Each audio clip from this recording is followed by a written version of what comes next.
Audiolivro, capítulo 28. O Ministério do Lar. Restauração e o reguimento da humanidade começa no lar. A obra dos pais é a base de toda outra obra. A sociedade compõe-se de famílias e é o que a façam os chefes da família. Do coração procedem as fontes da vida. Provérbio 4, verso 23. E o coração da comunidade, da igreja, da nação e o lar. A felicidade da sociedade, o êxito da igreja e a prosperidade da nação depende das influências domésticas. A importância e as oportunidades da vida do lar ressaltam na vida de Jesus, aquele que veio a este mundo para ser nosso exemplo e nosso mestre. Passou 30 anos como membro de uma família em Nazaré. Pouco é dito na Bíblia relativamente a esses 30 anos. Neste período, não houve poderosos milagres que chamassem a atenção do povo. Não houve multidões que seguissem ansiosas os passos do Senhor ou lhe escutassem as palavras. E, no entanto, durante todos estes anos, o Senhor realizava a sua missão divina.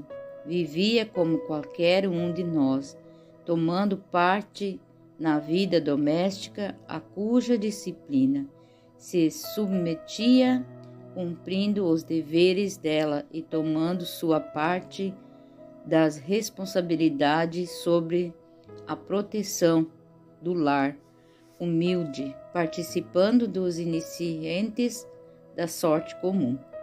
Jesus crescia em sabedoria, estatura e graça diante de Deus e dos homens. Lucas capítulo 2, verso 52. Durante todos esses anos de retiro, a vida do Senhor fluía em torrentes de compaixão e prestatividade.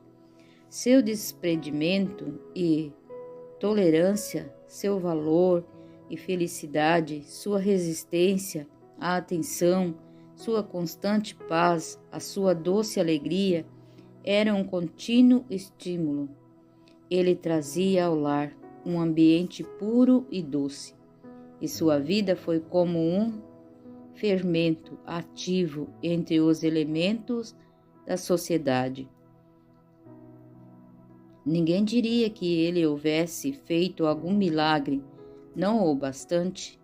Dele saía a virtude e o poder restaurador e vivificante do amor para com os tentados, enfermos e abatidos, desde terra idade e sem que se tornasse intruso, desempenhava sua tarefa os demais e de maneira que ao começar a ministério público, muitos o escutaram com prazer. Os primeiros anos de vida do Salvador são mais que um exemplo para a juventude. São uma lição, deveriam ser um incentivo para todo pai. O círculo dos deveres para com a família e os vizinhos é o primeiro campo de ação para os que desejam empenhar-se na obra do erguimento moral de seus semelhantes. Não há um campo de opção mais importante do que o que foi designado a fundadores e protetores do lar. Das obras confiadas a seres humanos, não há nenhuma que seja tão repleta de consciência de grande alcance como a obra dos pais. A juventude e a infância de hoje determinam o futuro da sociedade, e o que esses jovens e essas crianças hão de ser depende do lar.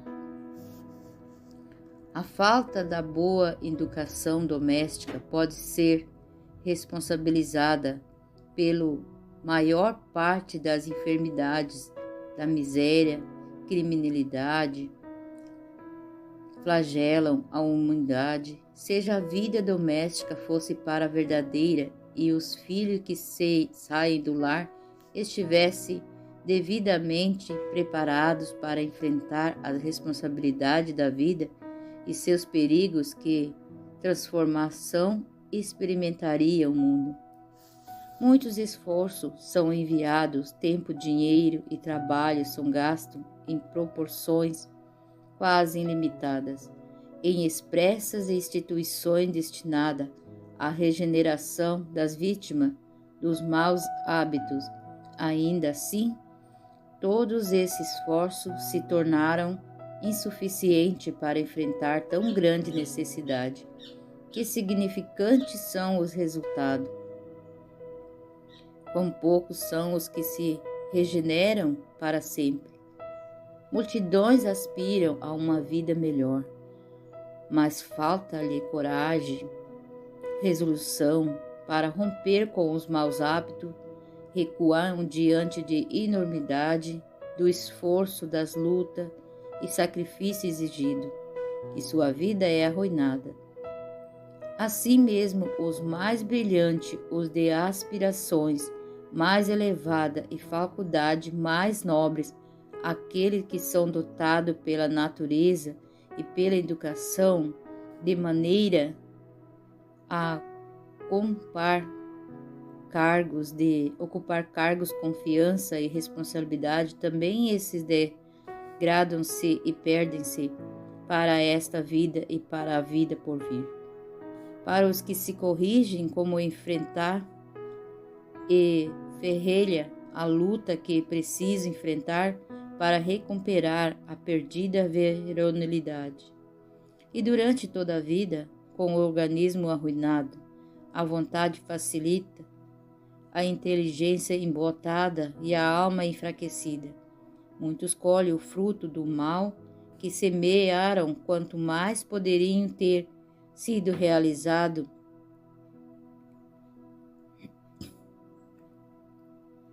caso se houvesse enfrentado o mal desde o princípio. Essa obra depende em grande parte dos pais, nos esforços para deter os avanços da intemperança e de outros males que corroem, como câncer, organismo social. Se fosse concedida mais atenção à tarefa de ensinar aos pais a maneira de formar os hábitos e o caráter dos filhos, o resultado seria 100 vezes mais benéfico. O hábito, uma força tão poderosa para o mal, pode ser transformado pelos pais em força para o bem. É preciso cuidar do rio desde a nascente, cumprindo-lhe dar a ele uma boa direção. É possível aos pais lançar as bases de uma vida saudável e feliz para seus filhos. Podem fazer com que, ao deixarem o lar, os filhos possuam a força moral necessária para resistir à tentação e que tenham coragem e força para resolver com êxito os problemas da vida. Podem inspirar-lhe o propósito e desenvolver neles a faculdade de tornar a vida uma honra para Deus e uma bênção para o mundo. Podem abrir retos caminho para seus pés, através do sol e sombra até as gloriosas alturas celestiais. A missão do lar estende-se para além do círculo de seus membros. O lar cristão deve ser uma lição prática que ponha em destaque a excelência dos princípios verdadeiros da vida.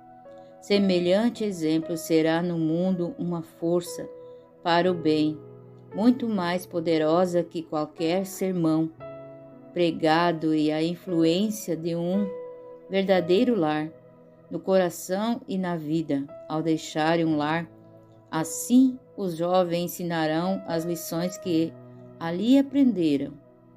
Dessa maneira, serão introduzidos em outros lares princípios mais nobres da vida e uma influência regeneradora sempre sentida na sociedade. Há muitos outros para quem nossa família pode se tornar uma bênção. Nossas recreações sociais não deveriam ser dilatadas pelos costumes do mundo, mas pelo Espírito de Cristo e pelo ensino de sua palavra. Os israelitas, em todas as suas festas, admitiam os pobres, os estrangeiros, os levitas, os quais eram ao mesmo tempo ajudantes do sacerdote no santuário, mestres de religião e missionários. Todos estes eram considerados hóspedes do povo, recebendo hospitalidade durante as festas sociais e religiosas, e sendo atendidos carinhosamente em suas enfermidades e necessidades. Pessoas assim devemos acolher em nosso lar, quanto esse acolhimento alegraria e daria ânimo ao enfermeiro, o missionário, a mãe carregada de preocupações e trabalhos árduos, ou as pessoas fracas, idosas que vivem muitas vezes sem lar, lutando com a pobreza e com tanto desalentos. Quando você der um jantar ou uma ceia, não convide os seus amigos, nem os seus irmãos, nem os seus parentes e nem os vizinhos ricos, para não acontecer que eles retribuam o convite e você seja recompensado.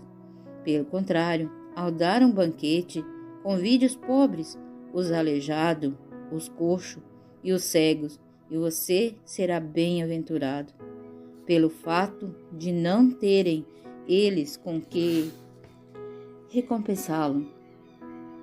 A sua recompensa você receberá na ressurreição dos justos. Lucas capítulo 14, verso 12 a 14. Esses são hóspedes que não nos custará muito receber, não tirarmos, dispensar-lhe uma hospedagem dispendiosa e elaborada.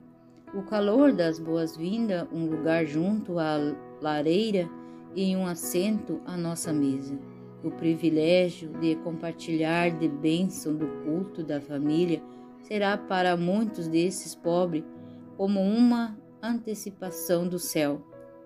Nossas afeições devem transbordar para além de nossa personalidade e do círculo de nossa família. Há preciosas oportunidades para os que desejam fazer de seu lar uma bênção para outros. A influência social é uma força maravilhosa. Se queremos, podemos nos valer dela para auxiliar aqueles que nos rodeiam. Nosso lar deve ser um refúgio para os jovens que sofrem tentações. Há muitos que se encontram na encruzilhada dos caminhos. Toda influência e expressões recebidas determinam a escolha de rumo de seu destino, nesta vida e na porvir. O mal os atrai, seus pontos de reunião são atraentes, sedutores, e todos são muito bem recebidos neles. Ao nosso redor, há jovens sem família, os cujos lares não exercem sobre eles uma força protetora, nem enobrecedora, e eles se veem arrastados para o mal, encaminhando-se para a ruína diante de nossos olhos. Esses jovens necessitam que se lhe estenda a mão da simpatia, uma boa palavra dita com sinceridade e uma pequena atenção para com eles afastarão as nuvens da tentação que se amontou sobre sua alma, a verdadeira expressão da compaixão do céu. Tem o poder de abrir a porta do coração que necessita da fragrância de palavras cristãs e do simples, dedicado contato do Espírito do amor de Cristo. Se quisermos dar prova de algum interesse pela juventude, convidá-lo à nossa casa e cercá-la de influências alentadoras e proveitosas, haveria muitos que de boa vontade dirigiam seus passos numa escala ascendente. Oportunidades na vida. Curto é o tempo de que dispomos. Não podemos passar por este mundo mais de uma vez. Portanto, ao fazê-lo, diremos o melhor proveito da nossa vida.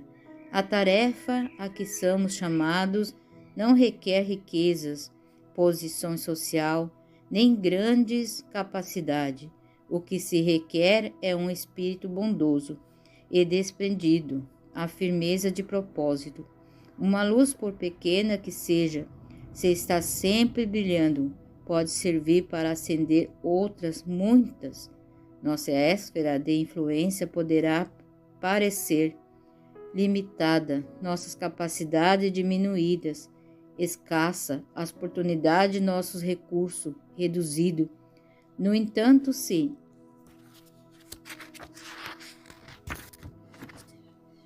soubermos aproveitar fielmente as oportunidades no nosso lar, nossas possibilidades serão maravilhosas. Se abrirmos o coração e o lar aos divinos princípios da vida, poderemos ser contudos que elevem correntes de força vivificante. De nosso lar fluirão rios de vida e de saúde, de beleza e fertilidade. Numa época como esta, em que tudo é desolação e esterilidade.